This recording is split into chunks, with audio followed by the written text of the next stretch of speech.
What's going on YouTube? It's TH back again with another video, and today I am giving you my regrading of the 2018 NFL Draft team by team, and hopefully you will enjoy today's video. If you do, be sure to hit that like button. It would help me and my channel a ton. If you're new around here, want to see more sports content, football in specific, be sure to hit that big red subscribe button. We're getting closer and closer, 1,000 subscribers. Hopefully we can hit that pretty soon. And of course, this is just a catalyst for a conversation. We now have enough, not a whole, full sample size, but we have enough data to kind of grade these draft classes and see who really was the winner and losers of the 2018 draft class, and that's what we're going to be doing today. So I'd love to have some of your grades. Who's your favorite team? What would you give their grade? Who do you think the winners and what do you think the losers were from this draft class? Let's waste no time and let's start talking about the Arizona Cardinals. I'll be, kind of grading this off a few different things. Did you hit the most important positions? If you hit on quarterback, it's going to be an A.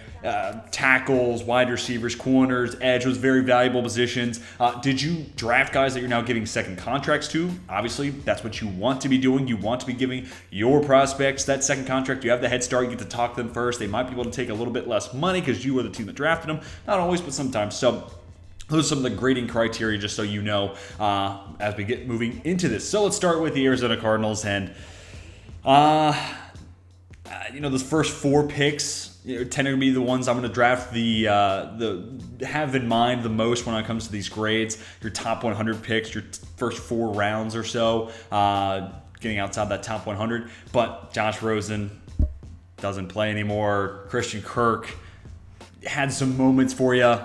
He just got the bag at Jacksonville, and a lot of people are reacting to that like it's an overpay because it kind of generally is because he's been meh at best. Mason Cole just got paid by Pittsburgh. He's maybe average as an interior offensive lineman, and then Chase Edmonds is no longer playing for you. He's in Miami. So your first 4 picks all are playing with you.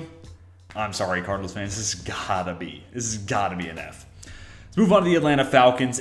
This is obviously a tough one to gauge because you look at what Calvin Ridley was beginning to be, and really what he had emerged to be, before he takes a leave of absence from the team due to his mental health, and we hope that he's doing well there. He was a superstar budding, so he's kind of a tough one to grade here because then obviously then you have him leaving the team last year, his year-long suspension this season, and then his fate from that point onward is kind of up in the air. Isaiah Oliver was a player I liked a ton coming out of Colorado. Hasn't necessarily worked out. Smith. Russell Gage really is the player that stands out the most, and Foyesade Oluokun. But Oluokun's now playing with the Jags, but nonetheless, good hit there the 6th round, but they really didn't start to get a tap into his value on that rookie contract until about last season. So year 3, year 4 really was when he started to see the field pretty reliably. Russell Gage was a good player, and especially with the Calvin Ridley situation playing out like it did, he did give them good value, but Ridley's probably not coming back. I don't know if they want to bring back Isaiah Oliver, Ito Smith, whatever. Gage and Oluokun are both gone. So there are some good picks in here, but unfortunately, long-term, it hasn't been great. But because of what Gage and Ridley did provide this team, and eventually the little bit they did get out of Oluokun, I'll give this one a C. This is kind of tough to grade just because of a lot of extenuating circumstances for this draft class. Next up, the Baltimore Ravens, and this is a team that was very busy. So we'll talk about the big wins here. Lamar Jackson in and of itself makes us feel like it's an A because they found the franchise guy. He's now reporting to minicamp, so that is good. You go down even further. Bradley Bosa may not be playing for Baltimore anymore, but to draft a guy who started for you for multiple years as an interior offensive lineman in the 6th round, that is pretty solid. Orlando Brown, obviously, started for multiple years, even shifted over to play left tackle after Ronnie Stanley's original injury, and then you trade him and ultimately basically get the value of a first-round pick. So that's good business. Taking a 3rd-round pick that had one of the worst combines we've ever seen and turning it into eventually a first-round pick, that's good business in my eyes. Anthony Averett, no longer on the team, but I think he the team went 8-9 last year, so what does it really matter? But he had some games last year where I think he was pretty solid and better than a lot of people want to give him credit. And Deshaun Elliott's been a stable guy back there in the secondary. So Lamar Jackson alone makes this an A, but everything else throughout the rest of this class is really solid. Maybe the big miss there is Hayden Hurst in the 1st round at 25, but he's not even on the roster anymore, and they were able to trade him, get a little bit of an asset back. So don't love the Hurst pick, but you got it right with Lamar Jackson. On to the Buffalo Bills. So this is obviously a draft class. I'm going to give it an A because Josh Allen, that's a home run pick. You can actually, on my YouTube page, you can find my personal website. This was the first draft class that I was doing, regular mock drafts for. I had a radio show back in college, and you might be able to even listen to it. I'm pretty sure it's still on my website, so go check that out if you really care. But Josh Allen was the guy I had as the number one player on my board. I saw the upside, and I thought he was worth the risk. Now, I totally, I'm not trying to say I'm a genius and I should be a GM or anything like that, but I understood the risks. But you see the upside and it hits. So for that in and of itself, this is an A for the Bills. But Trade Edmonds, keep in mind, he's not even going to be 25 before we get to next year. And I'm planning on doing an under 25 team. Who do I think the best 25-year-old players and younger are? And how would I assemble that roster? Trade Edmonds is a sneaky guy to have on there because he's been in the league for so long, but he's not even 25 yet. So I'm still holding out hope that he can figure things out, but he has definitely been a little bit of a disappointment when it comes to his coverage ability, more of a downhill linebacker. Harrison Phillips actually just got signed by the Vikings, so you'd like to keep that guy in-house, but he provided some good play. And then Wyatt Teller in the 5th round. Unfortunately, they couldn't, have that eventual upside and the Pro Bowl player that Wyatt Teller has become stay on that roster. Obviously, Wyatt Teller kind of breaks down and becomes that Pro Bowl, all-pro level player with the Browns, but nonetheless, the identified talent there in the 5th round. Josh Allen makes this an A draft class, so we don't need to talk about it too much, but man, imagine how scared this team would be if they still had Wyatt Teller. Next up, Carolina Panthers. DJ Moore just got an extension. That's good business, right? And they got to him and that extension before Christian Kirk decided to explode the wide receiver market. So really good business there. And I'm actually a pretty big fan of Dante Jackson. He's not necessarily the most polished coverage player, but he finds a way to make plays. He feels like a really instinctual player. He's quick to the football, plus good long speed. So I'm a fan of Dante Jackson. He hasn't necessarily been great, but I think he's a solid corner, especially when you need 3 on a roster, pretty reliably playing. I think he's a good player to have on your roster. Ian Thomas, he's fine. He's a player that most people will know. And then for the rest of the draft class, not a whole lot to write home about. But I like DJ Moore, and I'm a fan of Dante Jackson. So we'll call this one a B. Next up, the Bears, Roquan Smith, really solid selection. James Daniels now playing in Pittsburgh, actually, as is Anthony Miller. Feels like the Steelers might be using the Bears as a farm system of sorts. That's a little harsh, but nonetheless, Daniels was a good player, and he started a ton for them. And, Anthony Miller had his moments, especially shined earlier on during his tenure there with Chicago, early on in the Mitch Trubisky tenure between those two, but outside of that, he quickly became somebody who was kind of an afterthought in that wide receiver room, which, especially when you look at where they are now, that's saying a whole lot. And Roquan Smith is one of the best inside linebackers in football, so he kind of buoys this grade up. But because they got good play out of Daniels, couldn't keep him around, but he was good while he was there. Roquan Smith, we'll call this one a B-. You know what? Let me add another addition here. Bilal Nichols is a really solid nose tackle, and he's probably going to have a pretty sizable role carved out for him this year. So this grade could certainly change once we get next year's regrade, which I do plan on doing these pretty regularly from one year to the next. And let me know if you want to see more of it. I do plan on doing the 2019 draft class, but we'll talk about that later. All the same, I'll go B- here for Chicago. Then for the Bengals, what an interesting draft class. So you start out with a miss. Billy Price was a miss, right? But back half the first round, things will happen. You're not going to bat 1,000, especially even in the first round. But Jesse Bates is as big a hit as there was in the second round of this draft class. And Sam Hubbard, you had to excite him. You're paying him $10 million a year.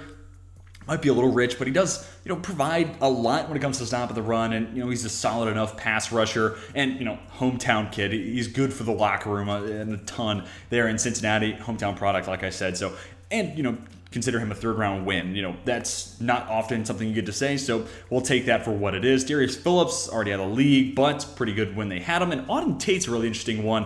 All the way down to the 7th round, never really got a whole lot of an opportunity to really showcase what he could be as a starting wide receiver for the Bengals, but he was always one of those guys that, talking about the best wide receiver fours in the league, the James Washingtons of the world for Pittsburgh came up, and Auden Tate was always one of the first people who came to mind in Cincinnati. Now he might be in line for a starting role for Atlanta. So in a year's time, this pick might look like one of the biggest steals in the draft class and one that the Bengals didn't fully take advantage of, or it might just look like a pretty solid player that ultimately went in the 7th round. But you talk about getting Bates in the 2nd round. I mean, we're talking no lower than a B here.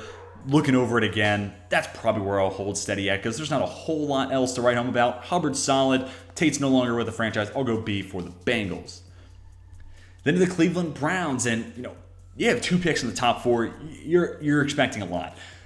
Now, where the conversation in this grade gets tricky is Baker Mayfield's not going to be on this team next year. Like, he doesn't want to be there. They don't want him there. He's not going to be starting. They don't want to pay him that money. They're looking to trade him. They're looking for somebody to take some of that money out of, their payroll. So, that being said, while he's not their long-term franchise guy, and they got an upgrade with a top 5, talent level quarterback in Deshaun Watson, Baker Mayfield was the guy who stopped the running names on the back of the jersey. Like, we've all seen that picture of Browns quarterback since the franchise returned. Baker was the guy who kind of brought some stability, and he had some lows, but his highs were as good as we've seen from anybody in this Cleveland Browns tenure, after, not including the Browns that became the Ravens.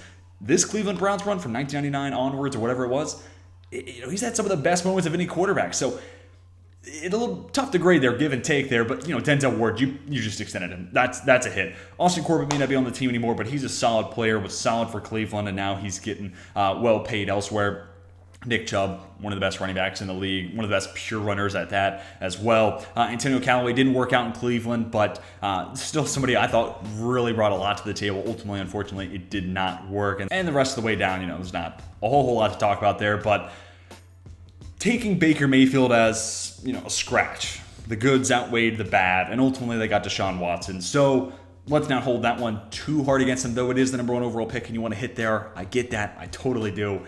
Let's just call that one a wash. Denzel Ward, Nick Chubb, those are 2 identifying cornerstone pieces on this Browns rebuild process, and now they're serious contenders.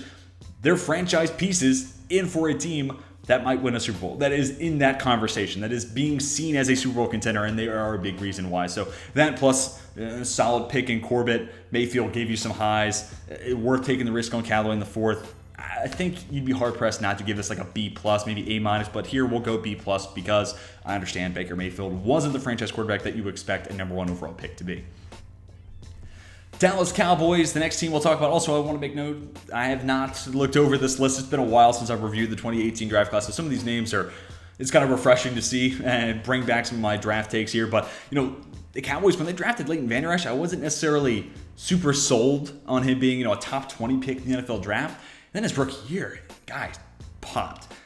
That has changed. That rhetoric has certainly evolved over time, and now he's playing on a 1-year, $3 million deal. So doesn't necessarily carry the same weight as, especially after his rookie year. It looked like a superstar linebacker in the making.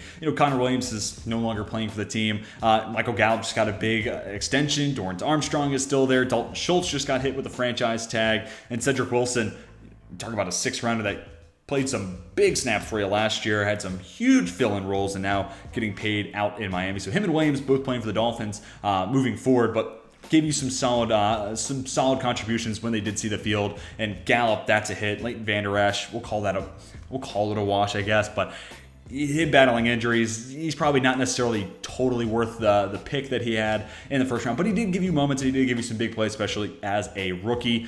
Looking back at this one, also they drafted Mike White. I mean, Mike White's a stud. So moving on, I mean, the Cowboys, we'll call this one a B-. So solid enough. You have some key contributors there. And then the big one being Michael Gallup, as that's the guy they've re-signed and still hold the rights to, and he is a continuing major contributor for this team. Next, the Denver Broncos, top 5 pick, Bradley Chubb. I'd say he's lived up to that billing when he's healthy. Obviously, he's had some ups and downs when it comes to his health, but when he's been on the field, he has been more than reliable. Cortland Sutton, another player who's battled injuries, but when he's been on the field, the returns have been overwhelmingly solid. Josey Jewell's a player they've always kind of liked, and I can understand why. Really good athlete, solid in coverage. I tend to like Josey Jewell. I think he's a fun player to watch, but he's not great. I'm not saying he's a superstar, but he's a solid NFL starting inside linebacker. Deshaun Hamilton, ultimately, that one didn't really work out. And the rest of the names, nothing really crazy there, but Chubb hit, and especially now with Von Miller not being there, he really has lived up to that billing as that Von Miller eventual replacement. And Cortland Sutton is wide receiver 1 on that team, and we'll see what Jerry Jeudy kind of blooms into depending on his off the field issues. But you get Chubb, you get Sutton, solid player, and Jewell. I'll go B+ here for the Broncos. Detroit Lions now have the highest paid center in the league in Frank Ragnow. He's certainly been a good pick. Kerryon Johnson, not great, right? He's not the stable running back of the future for this team. Tracy Walker, solid, I think, in the 3rd round. That's lived up to about that. Deshaun Hamm was always a player I was kind of waiting to take that next step forward. Never really happened. But in the 4th round, I think that was solid pick for the time, and I think we would look back at that and say, hey, worth the risk. And then Tyrell Crosby, yeah, that one didn't work out great, but he was a 5th-round tackle. Those obviously are low percentage chances of working out. So this was a solid draft. Nothing crazy. Definitely not anything to write home about. We'll go, C+. Ragnow is a stud, but everything else, didn't work out or, capable, solid at best.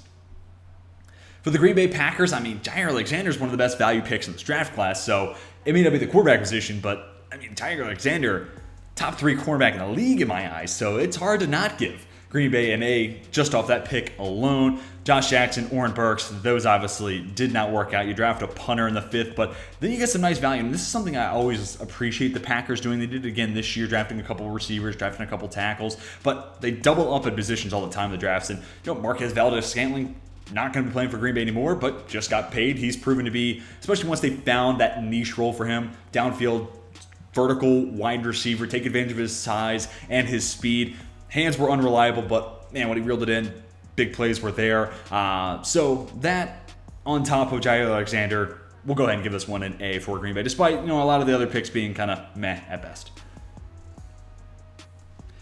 Houston Texans, this is a tricky one to grade too because you don't have a 1st or 2nd round pick. You're kind of playing behind the 8 ball there, but Justin Reed, yeah, he may be playing in Kansas City, and the last couple years of his tenure at Houston when the team was pretty putrid, it didn't feel like he wanted to be out there. He didn't feel motivated to be the best version of himself. And, there was a lot going on there, especially this past season. I can kind of forgive some of his lesser play because of all that. But those first 2 years, and I'm excited to see what he looks like in Kansas City because that'll really be the rhetoric moving forward, obviously. But if it's anything like the first 2 years he was in Houston, that dude is a plus-level star, caliber safety, and somebody who's on the verge of being a Pro Bowler. And maybe could even move himself into an all-pro conversation. But big fan of Justin Reed. Does a lot of things well. And then, Jordan Atkins been a consistent contributor. Kiki Qt was always one of these, interesting wide receivers. Really quick. Wanted to see him get better. Never really came into full form there. So it's Reed and, meh to below average at best. But Reed in the 3rd round, I think that's solid enough value. We'll give this one a C. Keep in mind, no 1st or 2nd round pick. You're obviously playing a little bit, like I said, behind the 8 ball. Indianapolis Colts, you draft Quentin Nelson in the top 6. That was, especially now, I feel like the rhetoric of position value has become such a big thing around the draft community. You'd be hard-pressed to see a guard go top 6. But even back at the time when the Colts made the selection, that was a rarity. But not only has he been one of the best guards, he's been one of the best offensive linemen in football. So it may not be a premium position, but you're starting out on a strong foot and giving yourself a great conversation, a great argument to make this an A class. And then Darius Leonard, who's a playmaking turnover machine. Yeah, from that point onward, it's hard not to give it an A. On top of that, Braden Smith, you're starting right tackle for years now. Especially considering he was drafted as a guard, coming out of Auburn, short arms. They made that transition work to right tackle. He's been re-signed. They're keeping him in-house. Nelson, Smith, and Leonard all getting 2nd contracts with the Colts. That's ideal. That's exactly what you want. Sure, it doesn't work with Jure or Tyquan Lewis, those edge rushers. They've always kind of had a hard time finding those edges, but those top 3 plus a Nyheim Hines and a Jordan Wilkins, solid contributors out of the backfield, this is an A. This is without a doubt an A.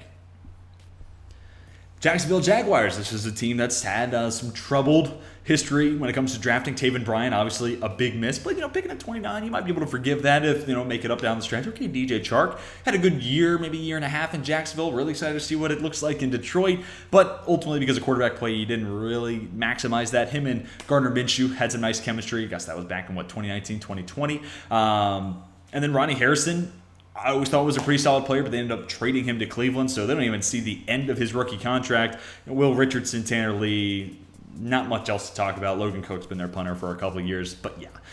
DJ Chark is about the biggest name value. Look at this draft class, and even that, when you look at the numbers, wasn't anything special, nothing to write home about. So sorry, Jacksonville, got to give you a D here. Kansas City Chiefs, and this is a interesting draft class because only one name that I feel like a majority of football fans would know, and that's Derek Nottie. Breland Speaks didn't work out. Dorian O'Daniel, Khalil McKenzie, I remember watching some film on briefly, but yeah, Derek Nottie's the name that really sticks out the most in this draft class. He's a solid defensive tackle. I think you got to go C minus here. Granted, they only had 6 picks. I totally understand, but Derek Nottie, if that's all you got, it wasn't a great draft class that year. And that's something else I had to preface here. You can have bad draft classes. That doesn't mean you're a bad drafting team, right? You're not going to bat 1,000. This is a flawed process. So, bad year for the Chiefs, but overall, this has still been one of the best drafting organizations in the league. Moving on to the Chargers, Derwin James, one of the best values in this draft class. And you talk about him at 17, Jair Alexander at 18. Wow. Uchenna Nwosu may be playing for the Seattle Seahawks, but I always liked Uchenna Nwosu. Gives you a lot of flexibility. He can drop back into coverage. He can rush the passer a little bit. I've always been a fan of his because you're white. They're not keeping him around. They've always kind of had a hard time filling that inside linebacker position, though he was drafted technically as a safety. He went out of West Virginia. And then, Justin Jackson sees some carries every once in a while. But Derwin James is the big hit here. Nothing else that's crazy, but James is, when he's healthy, one of the best safeties, maybe the best and most talented safety in the entire NFL. So I'll go A- here because of that selection alone. LA Rams, similar to what we talked about with another team earlier in the Houston Texans. No first or second round pick, but you look at this draft class, and they had so much quantity that it boosts up what potentially could be there. Now you're looking at Joseph Noteboom, the replacement to Andrew Whitworth, a future Hall of Famer in my eyes. He's your starting left tackle, and he looked good when we saw him last year, including in the playoffs against the Tampa Bay Buccaneers. Brian Allen, starting NFL offensive lineman. John Franklin Myers may not be on the Rams, but he's a solid fan and a New York Jets fan favorite player at that. Micah Kiser, solid enough player. And then you move down the list, Sebastian Joseph. He's now in Los Angeles playing for Brandon Staley and the Chargers after signing there this free agency period. But Noteboom, Allen, Franklin Myers, Kiser, Sebastian Joseph, so much value there. And sure, a majority of those guys are no longer on this team. Or even Okoronkwo, moved edge rusher coming out of Oklahoma. He's now an edge rusher. He signed with the Texans.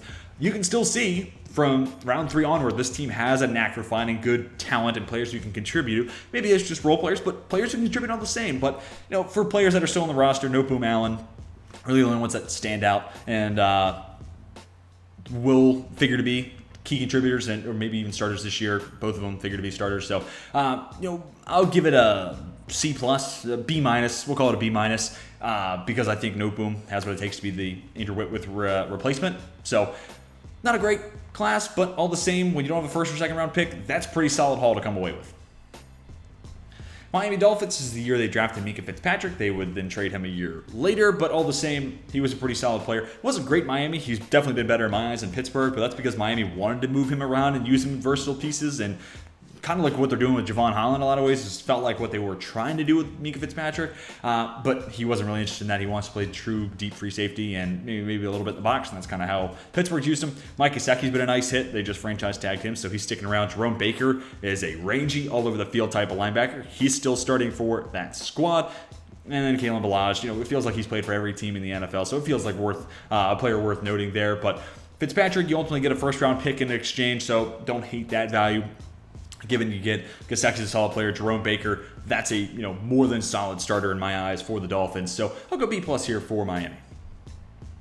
Minnesota Vikings, Mike Hughes. That ultimately did not work out. I thought that was going to be a really solid pick. I liked him coming out of UCF, but ultimately things broke out a little differently. Bounced back, really solid second-round pick. Brian O'Neill has been a staple across that offensive line. He's been playing right tackle ever since. So you love that return. Tyler Conklin's not playing for the Vikings anymore, but a solid NFL player. And Daniel Carlson's one of the best kickers in the league. I'm sure Minnesota in their kicking woes wish they could have had him for some of those playoff attempts. I think this is a draft class after Blair Walsh, but all the same, they've had their kicking issues. Blew a game week 3 against Arizona. I'm still thinking about that. Daniel Carlson might have helped there, but really, Brian O'Neill is the only player that's still in the roster that you look at and say, hey, well, that's a big part of the Minnesota Vikings roster right now. So because of that, let's go B-. For the New England Patriots, Isaiah Wynn might be on the move. We'll see. At the time of this recording, he is still the starting tackle for the Patriots. Sonny Michel, obviously, no longer with New England, and they didn't get a whole lot in return, so that one's kind of a tough L to take on a late first-round pick there. Juwan Bentley still plays, 5th-round pick. If you can get a guy who sees the field there, that's pretty solid value. And the other names, nothing really to talk about a whole lot there. But, Wynn's a hit, and Bentley's a solid player. Let's go B- again. New Orleans Saints moved heaven and earth to get Marcus Davenport. Moved up a ton and gave up a ton of assets to get him. But, especially with Cam Jordan getting older and older, it feels like he becomes more and more important as every year goes by. So you moved up a ton to get him, but he's been a really worthwhile selection at that point. So that's all that really matters there. Traquan Smith, fine player. And then the rest of the names, Boston Scott's one that, jumps off the page, but he's no longer playing for the Saints. Obviously, he's been in Philadelphia for a couple of years now. We'll clap for MMG fans out there. That one's pretty funny. But outside of Mark Davenport, not a whole lot of key contributors, especially for players that are still on the Saints roster. But Davenport was a hit. You had to move up a lot to get him. I'm going to go B- yet again. And more on that Saints pick. Like, if they didn't have to move up, I'd probably like it a little bit more, and it might be in that closer to an A range, but because they did have to move up a ton for him, you dock the grade a little bit. For the Giants, Saquon Barkley, ultimately, you look at it now, and that's a tough sell as the number 2 overall pick, so bit of an L there. Will Hernandez no longer playing for the team. He's out in Arizona. Lorenzo Carter does play, but they drafted edge back-to-back years now. They're looking to get better there. Kyle Lauletta, had some off-field issues. He was pretty quickly no longer a New York Giant. Sorry, Giants fans. Saquon Barkley is a really good player, and I still have hope that Will Hernandez will be a capable NFL starter, but he's no longer doing that for your team. Barkley's the only one there, really. That is a day in and day out starter. Even BJ Hill's no longer there. As much as I do like Saquon Barkley, D+, maybe. Let's move on to the other New York team now. Sam Darnold, obviously, that is a big, colossal L, but they did get a 2, 4, and a 6 in return for him, so obviously not equal to the number 3 overall pick, but at least they got a little something back in exchange, right? And we'll factor that into the grade. Chris Herndon, always thought he was going to be the tight end to break out in fantasy. It never happened, so I'm a little salty there. And then Foley Fatukasi, who just got a pretty sizable deal from the Jags, but really solid nose tackle and pretty reliable starter at that for the Jets. So pretty mediocre draft haul. You got a solid nose tackle, and that's probably the most contribution you got out of this. Darnold's obviously no longer their quarterback, and they're still potentially searching for their franchise guy. I think I got to go D here for the Jets. And then for the Oakland Raiders, now obviously the Las Vegas Raiders, Colton Miller was one of the biggest draft successes of the John Gruden, Mike Mayock tenure. Above average, all pro, maybe not all pro, Pro Bowl level left tackle. That's certainly a win. PJ Hall, not on the team anymore. They're still looking for a really nice nose tackle. Would have been nice to keep him around. Brandon Parker, that has not worked out, and Raiders fans will voice their displeasure with Brandon Parker and how disappointing he has been. Arden Key no longer with the Raiders. Maurice Hurst, I was really holding out hope that he fell all the way down to the 5th round because of a heart condition. I was hoping things would come together and he'd be able to stay healthy and be an impact player. Not really. So it's kind of Colton Miller and nobody else. But Miller was a big hit and at left tackle. It's such a valuable position. Let's go B+. Philadelphia Eagles, Dallas Goedert, Avonte Maddox, 2 contributors to the roster now. Maddox primarily as a slot, and then Goddard's a tight end, but no first-round pick here, so I'm not holding that against. Josh Sweat, ups and downs, but I think for a 4th-round pick, you would take that day in and day out. And then maybe the most valuable pick in this draft, Jordan Mailata. This is an A class because Jordan Mailata has emerged as one of the best left tackles in football, and they got him in the 7th round. On top of that, they got tight end 1, if you want to call him that, the replacement to Zach Ertz, who was a key part of their offense, starting nickel corner and Avonte Maddox, and then rotational end at worst in Josh Sweat. Yeah, that's an A for the Eagles. Then for the Pittsburgh Steelers, Terrell Edmonds says, as a Steelers fan, Pittsburgh fan bases will let you know he's not a fan favorite per se. Does bring some value as maybe it's a box safety, but especially in coverage, he's been burnt. James Washington plays for the Dallas Cowboys now, and he even requested a trade leading into last season. So obviously that wasn't all that great. I always kind of held out hope that he could be a potential Juju replacement, but lose Juju this offseason, lose James Washington this offseason. We won't get to see that. And then Mason Rudolph, they're still looking for a franchise quarterback and Big Ben replacement. So obviously Mason Rudolph didn't pay off. And then Chupuma Okorafor, who outside of Storm Norton, in my opinion, was the second worst consistent starting offensive tackle that I watched play last year. That's not great. Marcus Allen held out hope he could be the safety turned linebacker. And Jalen Samuels has moments, I guess, but really overall unproductive. So this kind of sucks. But this is a D- type of draft for Pittsburgh. Terrell Edmonds signs a 1-year deal, and they just extended a Chukwu Okorafor. I think that's a bad decision, but not a whole lot of other production coming out of this draft class. So yeah, tough one for Pittsburgh. Then you get to the San Francisco 49ers. Mike McGlinchey is an imperfect prospect for sure, and an imperfect player, better in run blocking than he is pass blocking, but starter all the same. Dante Pettis was definitely missed, but Fred Warner in the third round, one of the best values in this draft class. DJ Reed at corner. Obviously, not a long-term fixture there for the 49ers, but a good player that has played well. And, Richie James, special team value there a little bit. All in all, solid enough value. Warner and McGlinchey, two key parts of one of the best teams in football, especially Fred Warner, maybe the best inside linebacker in football. And it's amazing. You look at him and Darius Leonard coming to the draft class. Just wow. What else can you really say? But, for San Francisco, let's go B+. Fred Warner really kind of boosts that one up. Then for the Seattle Seahawks, Rashad Penny looked really good last year. So I'm holding out hope that, maybe they can redeem that first-round running back selection, because up until last season, it was definitely looking like one of the bigger busts of the last decade or so. Will Dissly in the fourth round, they clearly like him, paying him $8 million a year with an extension. That's interesting, especially after you make the trade. Russell Wilson, you get Noah Fant back. Don't know what they're thinking there, but Shaquem Griffin, okay. Trey Flowers, no longer part of the team, but had some moments there for Seattle. But all in all, disappointing draft. I think, just like Pittsburgh, not a whole lot of continuous contributions here. Some names that are still on the roster, and we'll see. Maybe things will change over the course of the next year. Penny in specific could turn this around a little bit, but I'll go D for Seattle. Then the Tampa Bay Buccaneers. Vita Vea is the best nose tackle in football. Not only is he just unbelievably good against the run, but he'll give you 2 or 3 snaps a game where he'll just put the center in the quarterback's lap, and that little bit of pass rush, when he picks the time right, it can change the course of a game. So Vita Vea, obviously, great selection there at 12, despite being a defensive tackle and it not being great position value. Ronald Jones, been serviceable. He's been fine. MJ Stewart, pretty good player. Didn't play a whole long. I don't even think he finished that entire rookie contract with the Buccaneers, memory serves. Carlton Davis, though, that's cornerback one on this team. They just extended him $15 million a year. It shows you how much they like him. So him and Vea alone, huge wins. Alex Kappa, obviously playing in Cincinnati now, but a reliable starter over the course of his rookie contract. Jordan Whitehead, now in New York playing for the Jets, but once again, consistent contributor on the defensive side. For a team that uses a lot of safeties, he was a big reason why they would try to rotate and have 3 of those guys on the field. At the same time, for me, even the guys who aren't there anymore, they provided value. And the guys who are still there, Carlton Davis, Vita Vea, are huge parts of that defense. This is an A in my books. For Tennessee, only 4 picks here. And that makes the margin for error narrow. Rashaan Evans has been a little bit of a disappointment for a first-round pick, so that's tough. Harold Landry is a player I like, and, I thought that he could bloom and be one of those second-round prospects that hits, but a lot of his statistical production comes from just the fact he never leaves the field. He's always playing, which is, obviously value. The best ability is availability. That's the cliche, right? And for good reason. So Landry's a solid player.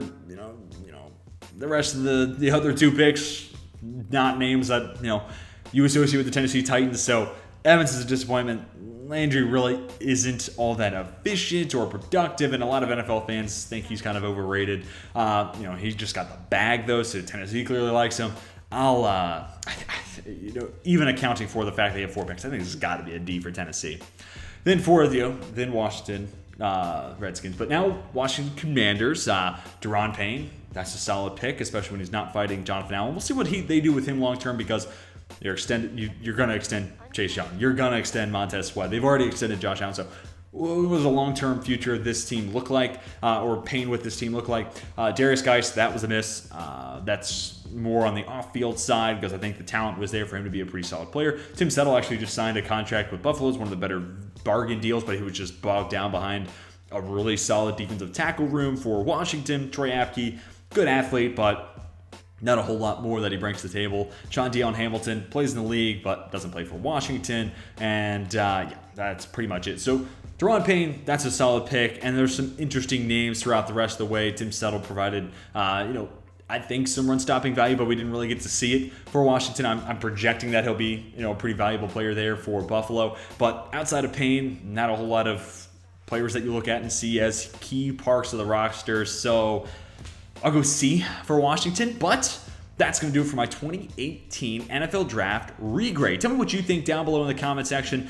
This is obviously a subjective process, so I'd love to have your thoughts. Who's your favorite team? What would you grade their draft class from this year? Who do you think the overall winners and losers from the 2018 NFL Draft class? And tell me where you think I'm wrong. I'd love to hear your opinion, and I will happily respond to all comments down below in the comments section. So hopefully you all enjoyed today's video. If you did, be sure to hit that like button. If you're new around here, be sure to hit that big red subscribe button for more NFL content in your life. That's going to do it for me. Till next time, my name is Tej. and I'm signing off.